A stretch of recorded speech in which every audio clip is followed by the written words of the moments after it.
Thanks, Joe. That's good planning by David. He finally got the memo. Jesus is a very organised God. He puts people in groups and he's got rules. So Yep. alphabetical order. It's the godly way. Yep. Chaos is. Was it before first degree? Yes. Before Oh, that God. here, And then here is love. and then some some degree.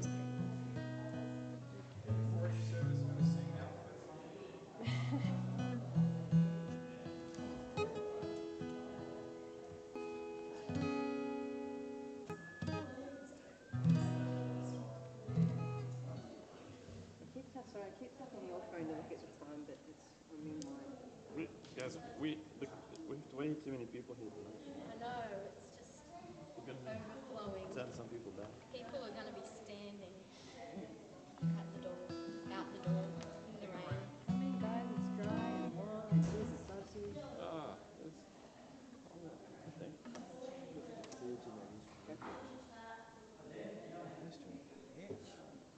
Hold me. Sorry, not sure.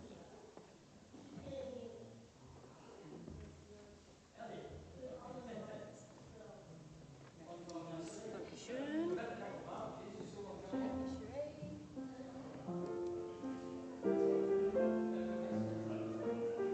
Is it? Nice dress. Turn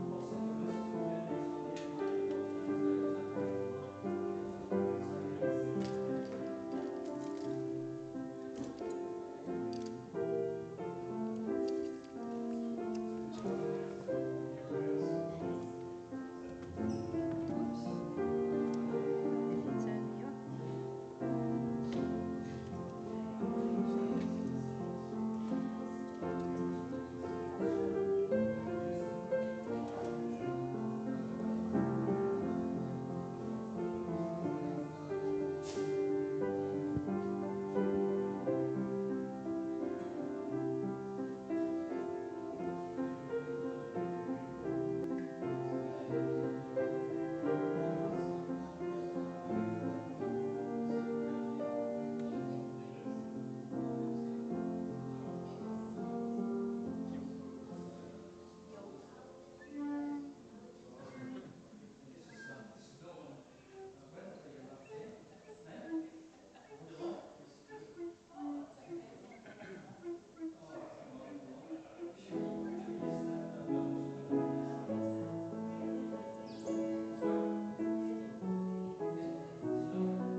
Okay, Colin. Thanks, Jan.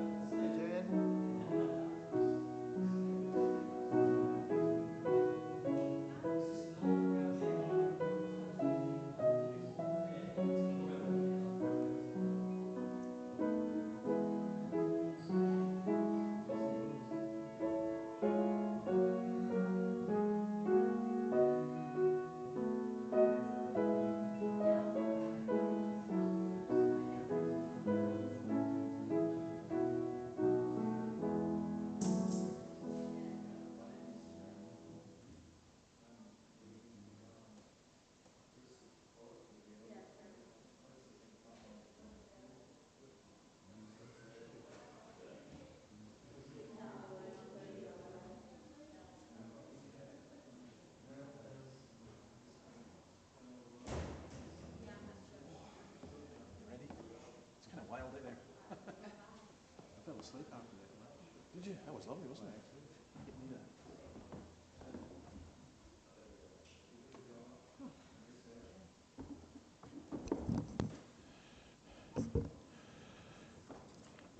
So you know how in Sunday school you used to get gold stars for attendance? Well, you get one for tonight because Believe you me, in Scotland, most people would still go to church in weather like this, otherwise you wouldn't go. But here, it's pretty wild. So it's really nice to see you, and it's good to be able to worship God together. And I know that there are many people who can't be here this evening, but we're going to worship God, and we're going to do so by singing first of all, "Behold Our God." Let's stand and sing.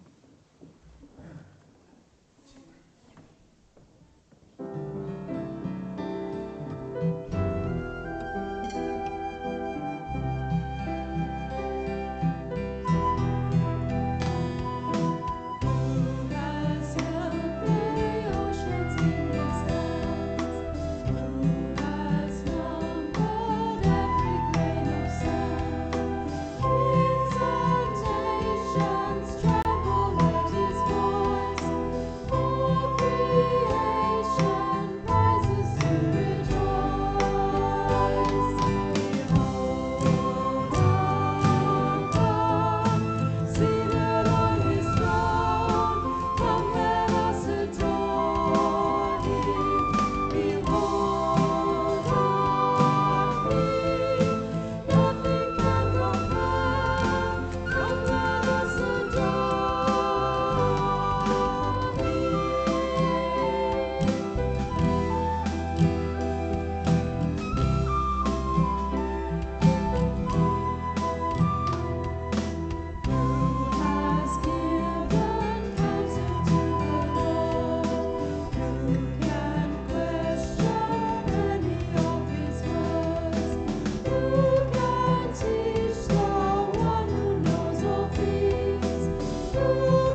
Please have a seat and let's pray. Lord, as we come to you, we ask that you would enable us to draw near and to be conscious of your presence. We come as those who have great needs in so many different ways. We ask our God that as we reflect upon who you are and as we listen to what you have to say to us, that this would impact us, would change our lives. And we come to pray for this city and this area of the city. We ask, O God, that there would be an outpouring of your Spirit, that many would be drawn to come and to hear your word, that you would bless your churches throughout this city. We thank you for the measure of encouragement and blessing that you have already granted to us. But Lord, may it just be the beginnings. We ask that we would see much more.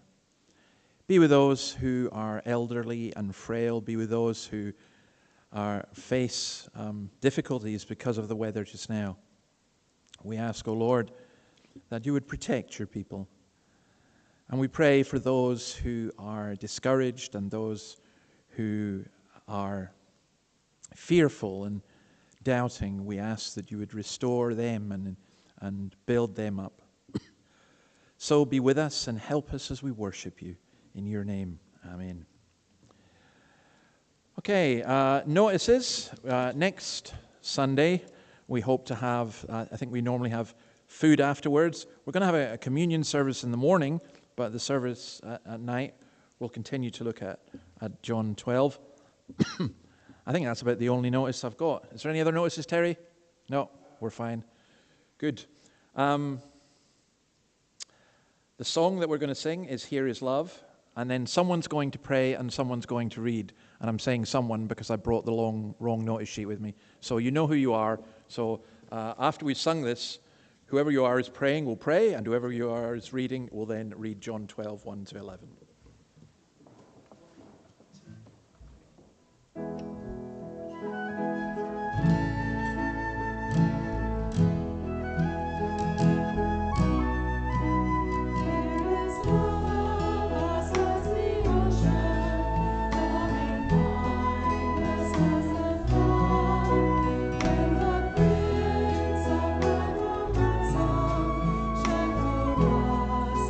Precious blood.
Please join with me as we pray together.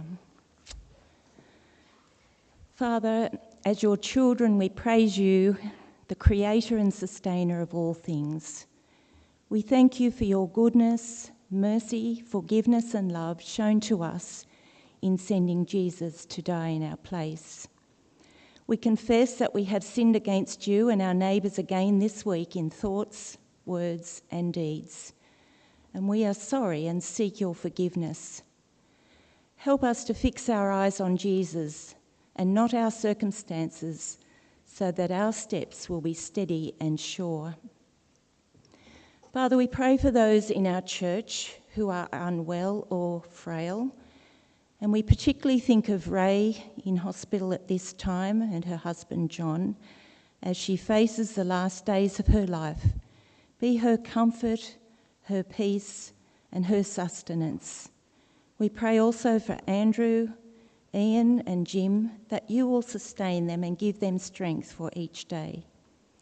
For those who are lonely, that they will seek your presence. For those who grieve the loss of loved ones, loss of employment or relationships, for your comfort and reassurance. For those who are weary and worn by life's circumstances, for your rest and perseverance. For those who have wandered away from their faith in Jesus, that they will humbly return and follow you wholeheartedly. Father, for those who are new to the faith or have heard your message of salvation for the first time over this Easter period, that they will continue to seek Jesus and find forgiveness and love. Father, we thank you for our Pastor David and his wife Annabelle and all our church leaders. Please protect them physically, spiritually and emotionally as they teach, guide and encourage us. May they experience your joy and peace as they serve you. May your kingdom grow here in Hamilton and throughout Australia. And for our upcoming elections, Father, please raise up candidates that uphold your laws and lead with integrity and justice for all people. May our vote be well informed and guided by you. And Father, for our world, we pray for all those who live in poverty through the impact of natural disasters or displaced and traumatised through war, or who suffer persecution because they follow Jesus.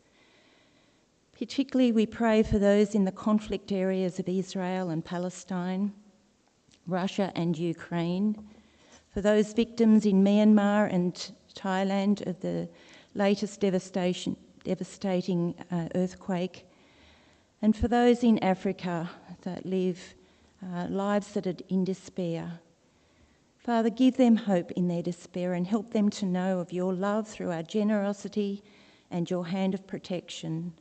Father, please provide political stability and religious freedom for all those who suffer. And Lord, help us by your Holy Spirit to live lives that demonstrate and reflect your love and grace, that we may attract our families and neighbours to the great God we serve. Lord, we are weak, but you are strong. In your perfect wisdom and love, provide all that we need until you come again. Come, Lord Jesus. Amen.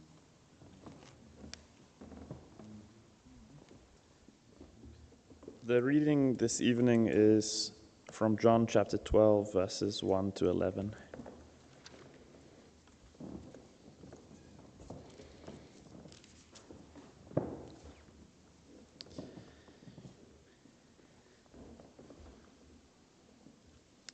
"6 days before the Passover, Jesus came to Bethany, where Lazarus lived, whom Jesus had raised from the dead. Here a dinner was given in Jesus' honor. Martha served, while Lazarus was among those reclining at the table with him. Then Mary took about a pint of pure nard, an expensive perfume. She poured it on Jesus' feet and wiped his feet with her hair. And the house was filled with the fragrance of the perfume.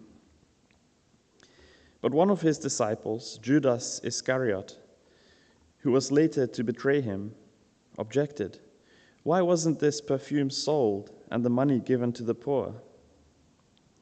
It was worth a year's wages. He did not say this because he cared about the poor, but because he was a thief.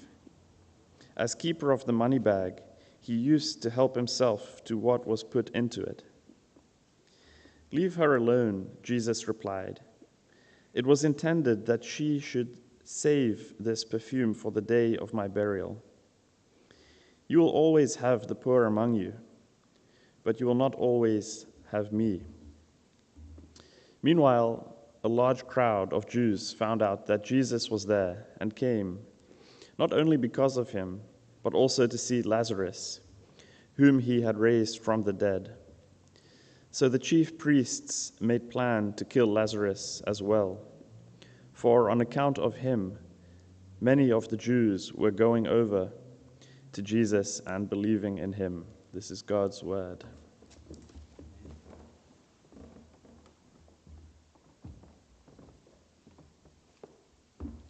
Thanks, Jacques and Jan, and apologies for forgetting that you're not forgetting. I feel sorry for the Samoans. I've been kind of made interim moderator for the Samoans, and I went over today to do a service after hours. When I turned up, I looked at the order of service that they had insofar as it was, and it said that we were going to look at Luke 11, 1 to 37, the story of Lazarus. But those of you who know your Bibles will know Luke 11's got nothing to do with that. It's John 11. So I kind of announced, we're actually going to do John 11, and the poor woman who was doing the reading, she'd been up all night, really worried that how to say Beelzebub in Luke 11 and everything else. So I explained to them that there are different styles of minister. They were very much used to Stephen Taylor, who was very efficient and would have it all sorted out, and I turn up and I don't even know what we're reading. So I think they were quite forgiving. In fact, one man said that I reminded him of his grandfather, who was a Samoan preacher, so that was lovely. So that's my excuse. I want us to look at this passage because I do think it is a beautiful, beautiful passage. And I was kind of looking at, okay, let's do up to verse 36, or maybe at least verse 19. But just this passage alone, I think, is beautiful. And there's just enough in it that for us to reflect upon about ourselves. And just to say, it's an act of great courage for Jesus to come to Jerusalem, because at this point he'd already been made an outlaw. He had an arrest warrant on his head. And in verses 1 to 3, we see this story of him being anointed by Mary. Now, they went to Bethany, which is on the outskirts of Jerusalem, and it was, the nearest way I can think of it is this. It's like when you go to the McDonald's Stadium, which I went to for the first time last night, which was just great. I mean, it looked a lot emptier than here, but it had 7,500 people in it. And at least that's what they said. But when you're going, you notice they've got all these overflow parks, car parks, for where you can go. And in a sense, this is there were so many people came to Jerusalem at the Passover, and people had to go to Jerusalem that the Pharisees designated certain areas as overflow areas of Jerusalem, and Bethany was one of those areas. And he went to a home, because it mentions Martha and Lazarus and Mary. Remember, this is after Lazarus had been raised. Because it mentions that, you could think it was their home, especially since Martha was cooking, but we're told in Mark's account of this that it belonged to Simon the leper. And some have speculated that Simon the leper might have been their father, but there's no real evidence of that. And Martha cooking and serving there, that's kind of the thing that Martha did, and that's one of the things that we notice. The three siblings, Martha cooked, Lazarus reclined, as he's a man. What else could he do? And Mary poured the perfume. But let me just think a little bit about Martha first. It's a big dinner, because we know the apostles were there, so there's at least 12. And at the dinner table, there's at least 17. So you've got a setting for 17 people. And it's not really speculating too much to suggest that she was up the previous night getting things ready. She wanted to do the absolute best for Jesus, because this was a celebration dinner to celebrate the raising of her brother. So whereas before in John 11, she'd kind of critiqued Jesus a bit, if only you'd been here. And now Jesus is coming to the house, or at least to Simon's house, and she's basically cooking this meal for at least 17 people. She undoubtedly would have had the best recipes, and as they say, it's a meal cooked with love. I don't know if you watch MasterChef. I used to like MasterChef in the UK.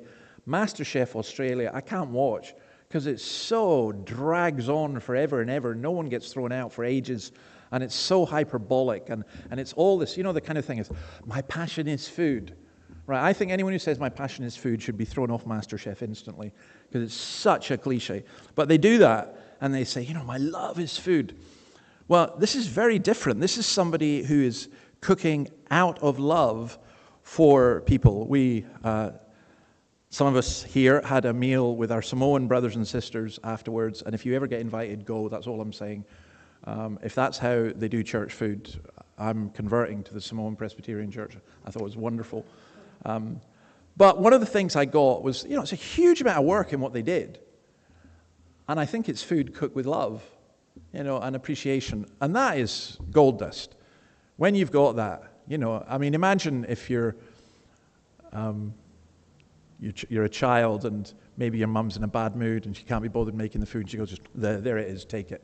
No, you hope no mother would do that, but sometimes you might be tempted. But I think that food that is cooked with love makes all the difference. And that's tied in with Martha, because remember what Jesus had said to Martha earlier, Martha, you're anxious and troubled about many things. This is when she was cooking and Jesus was sitting at his feet, but Mary was sitting at Jesus' feet. And Jesus says, you're anxious and troubled about many, many things. Mary has chosen the best portion. I think at this point, Martha's anxiety, it could be through the roof. If you have to cook for 17 people, I tried cooking for a large group once. Let's just say I'll never ever do it again. I worked a formula that if there was 12 people coming and 3 scrambled eggs each, multiply that. So I bunged them all in the pot, and unfortunately 2 of them were rotten, so the whole thing was just awful. So I don't cook. I'm not. Annabelle's the great cook in our house. It's not my ability. But Martha was a fabulous cook, and probably would have been. I think she's the kind of person who's very anxious and would have been very anxious about things. And I think in her head she should have worked out. And I think she did work out that I don't need to be anxious about this because I'm actually having a celebration for my brother who was died and Jesus raised him from the dead. This is small beer compared with that.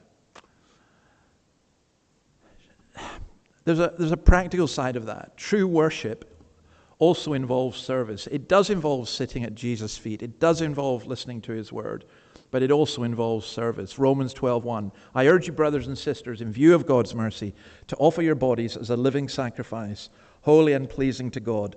This is your true and proper worship. There was a band called the Fisherfolk, I think, and I don't remember many of their songs, but I do remember they had a song which I thought was dreadful as a child, but beautifully true. Washing the dishes, Lord, washing the dishes, living for your glory, washing the dishes. And I didn't think that was very theologically good, but it was actually theologically brilliant. And I love today, as there were 2 teenage Samoan girls, and one boy actually, I saw them in the kitchen just washing the dishes. And I thought, yeah, you're serving God as much as when I was preaching through in the church. I think it is important for us to realize that. There's it's a corny thing, but nonetheless great. There's a sign that sometimes people had above their kitchen sink, divine service 3 times daily. And we need to think in that way, because sometimes it can be very, very difficult. Particularly if you're doing something that's mundane, if you're doing something that's repetitive, and if you're doing something for which you feel people don't show any gratitude. I know of a woman who was a fabulous cook who owned a restaurant, and she came to cook at a kids' camp that we did. And I asked her, why you done that? And she said, well, I became a Christian recently, and I wanted to help. I said, you're an amazing cook, and you're cooking for these kids who are from very poor backgrounds and everything. She said, yeah. I said, tell me how you became a Christian. And she said, well, I had my restaurant, had the pub, and various other things. And, I had no thought at all of God. And this young man came to work for me, and he was a gopher. We got him to just do anything. And it largely involved just cleaning dishes. And she said, I've never met anyone so cheerful in cleaning dishes and mucking out toilets. And I was so amazed at him. I said, what's wrong with you? And he said, well, look, I'm a Christian, and look, this is not my ideal job. I don't want to do it for the rest of my life. But right now, I'm told in the Bible I should do it for Jesus. And she was so impressed with that. She started reading the Bible and started coming to church, and she was converted, which I thought was lovely. How we do our normal, mundane, everyday things is really important. Then we've got Lazarus, and we don't have much to say about Lazarus. He's been raised from the dead, so maybe he's entitled to recline. That's all. It's all we're told here. Do you know this? We're told so little about Lazarus. He himself would have been a fabulous witness, you would think, but we've got no speeches of Lazarus. We've got no deeds of Lazarus. We don't know how long he lived. But I guess the point is that it's not so much what Lazarus did for Christ, it's what Christ had done for Lazarus that really is the witness. And then Mary pouring the perfume. Mary took a pint of pure nard, an expensive perfume, poured it on Jesus' feet, and wiped his feet with her hair. Now this had happened before. Luke 7 verse 38. These are not the same incidences. There's too many differences. Not least Luke 7:38, it's the prostitute who came and wiped the perfume with the hair of her head, kissed his feet, anointed them with ointment. Now, there's not much doubt. This would be such a famous incident in the life of Jesus. There's not much doubt that Mary would have known this. And I don't think there's much doubt that she's saying, I want to do this. I want to... Okay, it doesn't matter that it was a prostitute who did it before. I want to do it now. And the detail of this shows just how wonderful this was, how sacrificial. It was something, the perfume, the pure nard. We have a word that's used, and no one's really sure what the word actually means. It was a perfume that came from the pistachio nut, because the word is pistic. And it's possible it did that. Pistic nard is what it means. Or it's also possible that word just means liquid. Or even in those days, they had a brand name. And it's possible this was, I know nothing about perfume. I go by Lancome, because, not for me personally, obviously, but, but all I know is you've got to get it right. You can't just go into a chemist if you're a gentleman and you go and say, I just want a bottle of perfume from my wife. Well, what kind? Or from my girlfriend. What kind is she like? Well, it's perfume. Anything will do. No, anything will not do. There are certain styles and types and everything else, as you well know. Some of you will know anyway. Well, she had this. And what is interesting, not just interesting about it, it's $0.25 pound, $0.75 pound. That's a lot. And it's really expensive. So we're told later on that it was worth a year's wages, the NIV translates it, which is right, because the actual Greek is 300 denarii. A denarii was 1 day's wage. 300 days, you take away the religious holidays, the Sabbaths, and so on. So it was a year's wages, of a laborer's wages. So basically, this was a jar of perfume that was worth around $60,000. So it's a lot of money. And it's in their house. Now, as far as we know, they weren't a particularly rich family. So this could have been a family heirloom. This could have been something that was just kept, that had maybe been gifted to them at some point. But she breaks it and she pours it all over Christ. Now, I think that Martha served Christ in the kitchen, and she showed her love in that by the work of her hands. I think Mary shows her love, and I was reading, I can't remember who it was, I was reading William Barclay, I think, saying that Mary shows love's extravagance, her most precious possession. She gave it all to him. And there's an interesting idea that love is not love if it calculates the cost. How much is this going to cost me? Nah, I don't think I'll bother. Love is not love if it calculates the cost. And love is also humble. Psalm 23 verse 5 says, "You anoint my head with oil." But she goes and she anoints the feet. Now it's possible, given the amount of perfume involved, but given that Jesus would have been reclining, that she anointed the whole lot, but the head and down to the feet as well. But there is something humble about that. I mean, we don't live in a culture like this, but we don't wash one another's feet. Not really, do we? I mean, I'm trying to think of an equivalent. There isn't really one. Sinclair Ferguson, who's one of the greatest preachers ever, and I just admire Sinclair so much, and he was in my church, and he was assisting me, dare I put it that way. And I loved Sinclair to bits, because one of the things he would do, before I'd go into the pulpit to preach, my glasses are always dirty, I don't know why, and Sinclair would just come up to me, and he'd take my glasses, and he'd clean them, and then hand them back to me, which... Annabelle thought that was the equivalent of foot washing. I think it's probably not quite as profound as foot washing, but the whole point of it was just simply that it's seen in terms of humility. So there's an extravagance there, there's humility. And then there's something else. There's an unself-consciousness. Now that's a great place to get into where you're not so conscious of yourself. And the reason we know that from this is that Mary loosed her hair. Now, in today's culture, that means nothing in most, but in that culture, it meant an enormous amount. No respectable Jewish woman would be seen with loose hair. That's how you get the phrase, a loose woman. Loose hair. On the day a girl was married, her hair was bound up, and she'd never be seen again with loose hair in public. You could not do that.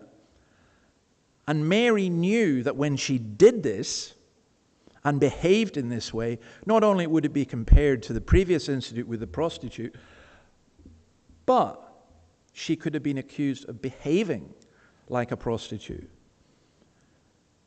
And I don't think she did it saying, "I'm going to do this, look how daring I am." I just think she wasn't conscious about it. She didn't, there was a lack of self-consciousness. Now, as a general application, I think sometimes some of us are far too self-conscious about our Christianity. Jesus says, "Anyone who's ashamed of me and my words," I think our Christianity should be something that just kind of naturally outplays within us. There's just something that motivates us and encourages us to express our love to Christ. And then verse 3, you have this beautiful phrase, "The house was filled with the fragrance of the perfume." Now, this is not like this. I mean, this is really expensive, good perfumes. It's not that it stinks. The first time I was going to go out with a girl, my brothers and my dad were pretty horrible, and they took me out of the bath because I was getting all ready, and they just poured a bottle of aftershave over me, and it was the cheap stuff. So I stank to high heaven, and so did the house. And everywhere I went, it didn't go too well. The date. Sorry, bit of a confession there, but. This is not like that. This is a kind of, you walk in and you go, "What is that gorgeous smell?" And it went throughout the whole house. The church fathers said that this also refers to, it's like a double meaning in Scripture, it refers to that her deed went throughout the whole church and has been remembered ever since. And certainly Jesus said that would happen. He said that we would remember it because we'd remember what she had done. But I think about this as well. Jesus also said, Matthew 26:10, "She has done a beautiful thing to me." She's done a beautiful thing to me. Maybe this is stretching it a bit far, but if you want another application of this, sometimes we get an opportunity and we have to take it because it's the only opportunity we get. Carpe diem, seize the day. She was just so overwhelmed. I mean, you can imagine how grateful she is about her brother being alive and how thankful and how wonderful. And how can I show my love to Jesus? I'm going to get the most expensive thing we've got.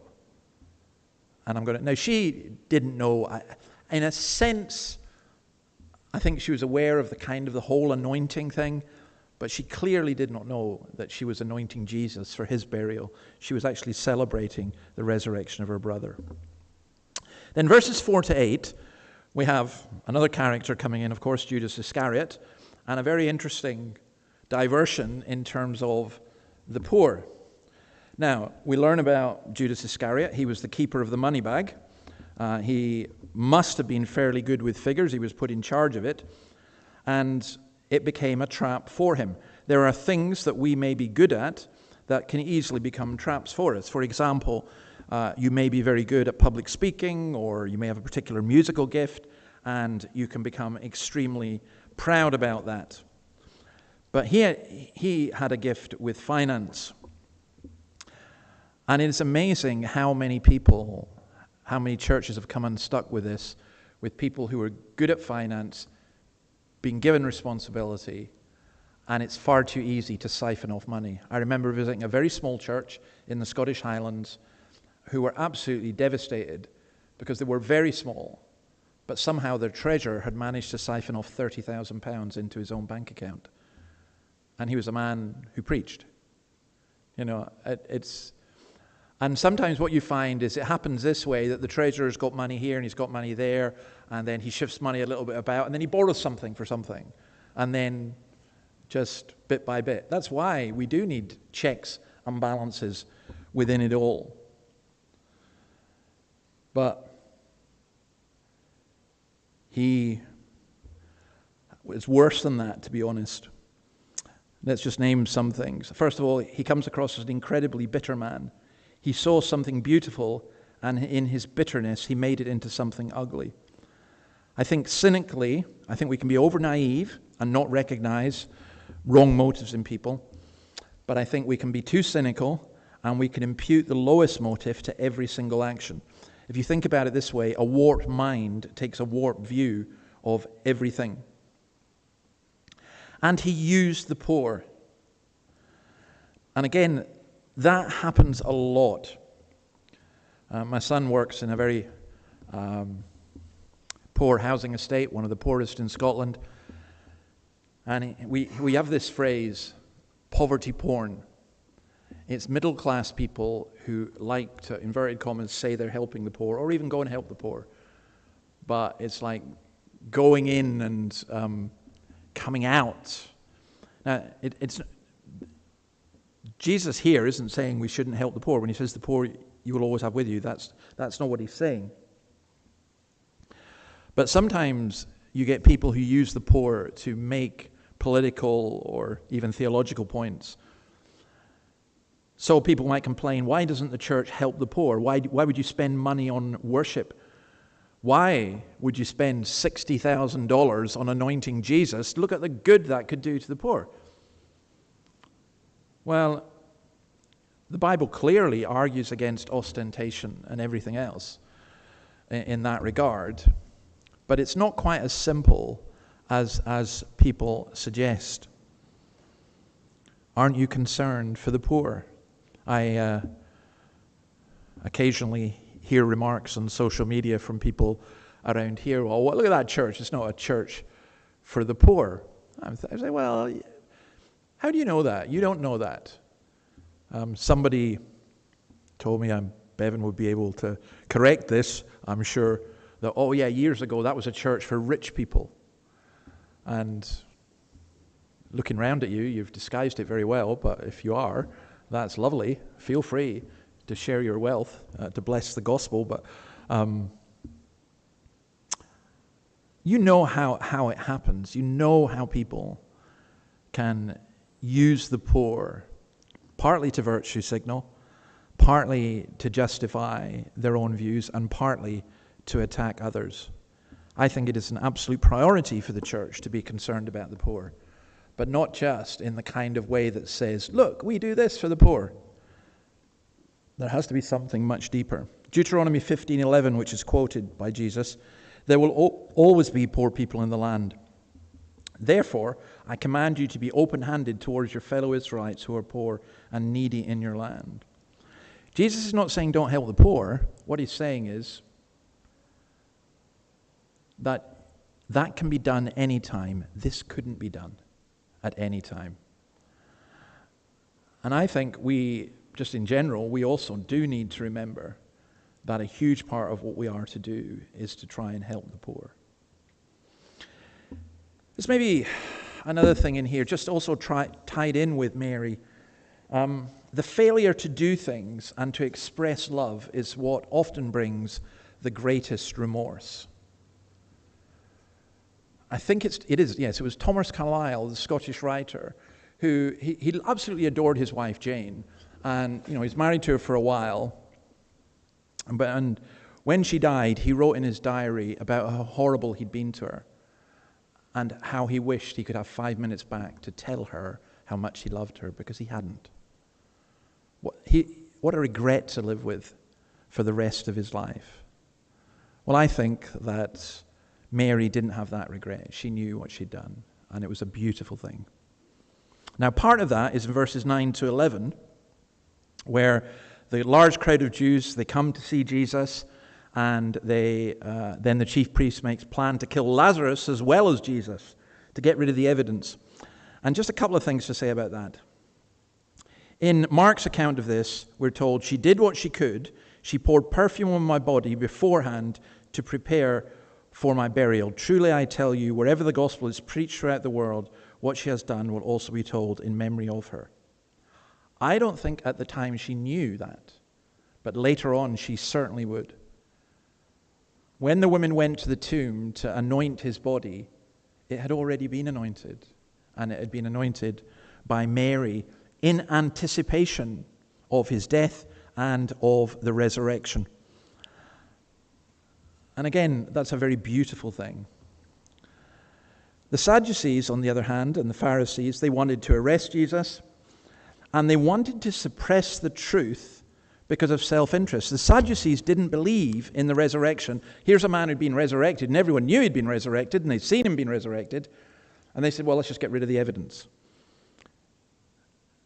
That is we need to be aware of that in terms of when we don't like something, we try and suppress and squash the evidence and change the evidence. We have an astonishing ability in contemporary society with the technology that we have to change pictures, historical documents, evidence. That's why we become so suspicious about almost everything. Honestly, I've been using AI a wee bit just to experiment with it, and it's hilarious, And I have arguments with AI, which is even better. And my favorite was with Grok, because Grok admitted it had made a mistake. And I said, well, you should be humble about that. I said, but you can't because you're a machine. And Grok said, well, you're right about that. I am a machine, so I guess I can't be humble. But I am sorry for my mistake. And I said, no, you're not really. You're just writing that because you've been programmed to. And we had interesting. I need to not go down that rabbit hole. I don't have time, but it was fun. It really was. I really enjoyed it. But here, you've got these people at a much more serious level who they're so fixed into one worldview that they're prepared to kill somebody to keep that view. We need to be aware of that. But let me finish with something a little bit more positive. This aroma, the fragrance of the perfume. 2 Corinthians 2:15 says this, for we are to God the pleasing aroma of Christ amongst those who are being saved and those who are perishing. To the one we are an aroma that brings death, to the other an aroma that brings life. And who is equal to such a task? Unlike so many, we do not peddle the word of God for profit. Interesting that, by the way, already Paul is saying so many peddle the word of God for profit. Judas was after the money. On the contrary, in Christ we speak before God with sincerity as those sent from God. You and I are not able to break a literal bottle of perfume over the body of Christ. But what we are able to do is to be the perfume, the aroma of Christ. To some, that means we're the stench of death. But to other, it means that with a scent of life. Used to have these adverts. this probably doesn't work well if I use the male equivalent, which was lynx.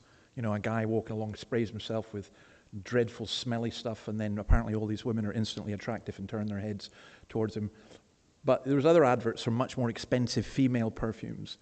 And I could understand them, actually, because sometimes you did get that, dare I say it, scent of a woman that would just go, whoa, that was actually very nice. It was very lovely. People pay fortunes to get that.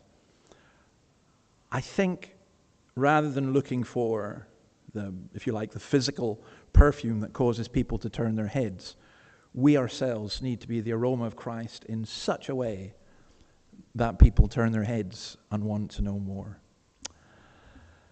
So may God bless His word to us. We've got time for a couple of questions. I'm going to do a couple from last week because the person who asked me, I thought they were really good questions, and I answered personally, but I think it's worthwhile. Which C.S. Lewis book was the quote about the ascension from? It was a quote about where we see Christ having gone and so on. And he does that in a book called Letters to Malcolm. And also in Miracles, he talks about the ascension in a similar way. When you said that Jesus may not have ascended to heaven literally, but rather the heavens in a metaphorical sort of way, do you mean he's still on earth walking around somewhere in a cave, or is it a concept too hard to understand and comprehend? Now, that's a really good question, because that shows me that I didn't articulate what I was trying to say very well. The question, not the questioner's fault at all, it was my fault. I absolutely believe that Jesus did ascend to heaven. My concern was, where did Jesus ascend to? Not did he ascend, but where did he ascend to? And I think there was a physical ascension of Christ, just as there was a physical erection. But in other words, where is his body just now? Calvin had said that don't look for a cottage in space. And I think that's right. But I do think there is, dare I say it, another universe, another dimension where Christ is, a place where there is no imperfection and no sin. So those are the only two questions. If anyone else wants to ask anything just now, feel free. But don't ask about perfume. Yeah, you go first, and then Matt. Which Mary do you think it was? Oh, this is Mary, the Lazarus, Martha, Mary, and Lazarus. So this is Lazarus' sister. That's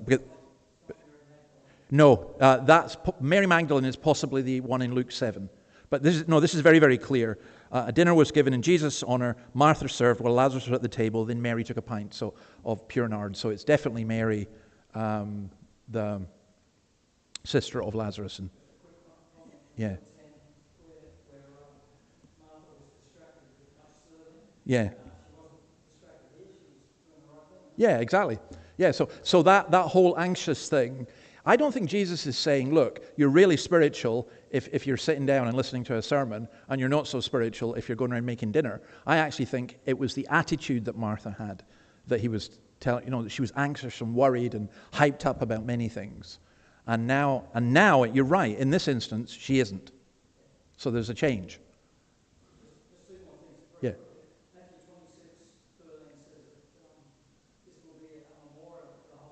Yeah. What do you think, that way we're reading this now? Is that a memorial? Oh, absolutely. I mean, there's not many of us will have a memorial like that. When what goes on my gravestone, I mean, not many of you are going to be trooping to wherever it is to go and have a look at it. And even if you are, it's not. Whereas this is a story that is still told all over the world and now in every language, which is astonishing. It really is astonishing. And I mean, she would never have thought of that. She would never have said, right, I'm going to do this, and then the whole world's going to hear about it. She was only concerned about Christ. But because of that, Jesus said, she anointed me for my burial, which she didn't know about. This is going to be told the whole world, and she didn't know that either. And it's lovely. It's not as bright a memorial as the memorial of Jesus himself that comes under that gospel umbrella. Well, except that she did it for him, and so therefore it's a testimony to him. Yeah, that's right. Just very quickly, Romans 12, the empty bodies with the sacrifice of the incense. Yeah. That's very practical. I think it's a very practical way of seeing it, that we are offering ourselves in that way. And the practical and the spiritual always get mixed together. But that was very good for one question, by the way. You're like a politician. You managed to get 6 in there. That was very good.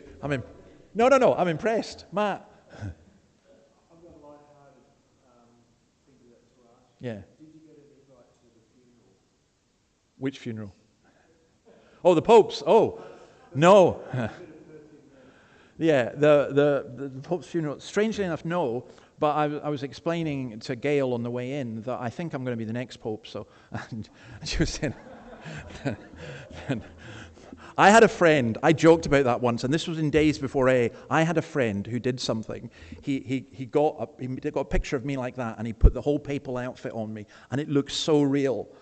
And he published it, and we had to withdraw it because people were so offended. I thought it was hilarious. I wasn't offended, but others were. No, I didn't get an invitation to the funeral. And to be honest, I'll tell you this. I started watching it because it's a significant event, and I said to Annabelle, put it off. We're going back to Silent Witness. You know, because I'd rather watch dead bodies being cut up than the gospel being mangled in the way that it was being mangled at that point. So, you know, there's lots and lots of good things, I think, within the Catholic Church, but that ceremony was, I just couldn't think of anything further away from this. That's how I'd put it. You know, why do we turn everything into a ritual? You know, this is just simple. This is a meal. And she pours perfume on him to show love. And then suddenly we turn, even foot washing, we turn into a ritual that people do in pomp and ceremony in front of everyone. No, don't start me. You did start me, but I'm stopping. Okay, folks, listen, let's finish. We're going to finish by singing whatever we're singing, Psalm 23 to Town End, the Town End version. Let's stand and sing that to God's praise.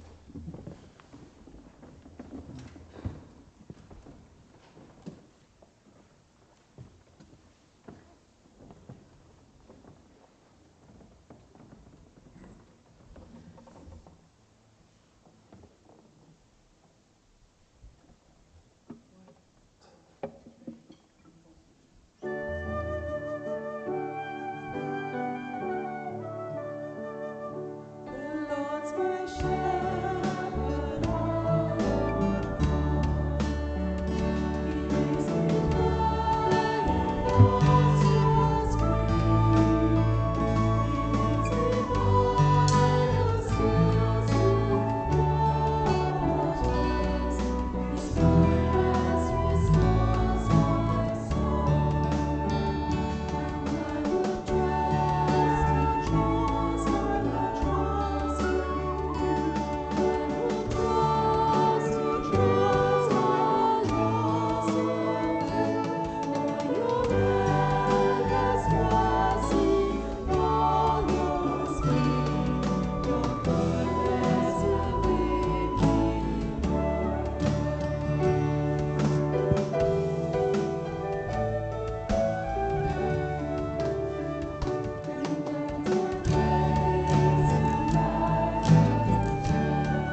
Lord, we bless you that you anoint our head with oil. We bless you for the anointing of the Holy Spirit. We bless you, O God, that Mary was able to anoint you and to anoint you for your burial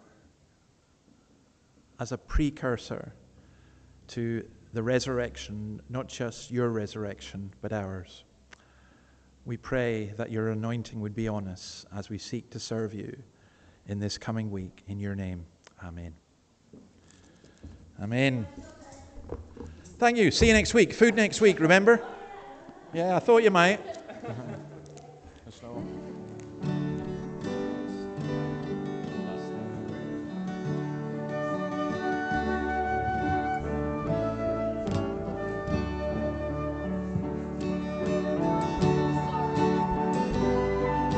Not you, Peter.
Where can I go from your spirit?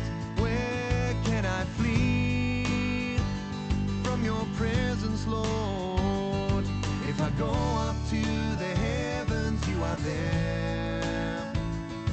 If I make my bed in the depths, you are there. If I rise on wings of the dawn, if I settle on the far side of the sea, even there your hand will guide me, and your right hand will hold me fast.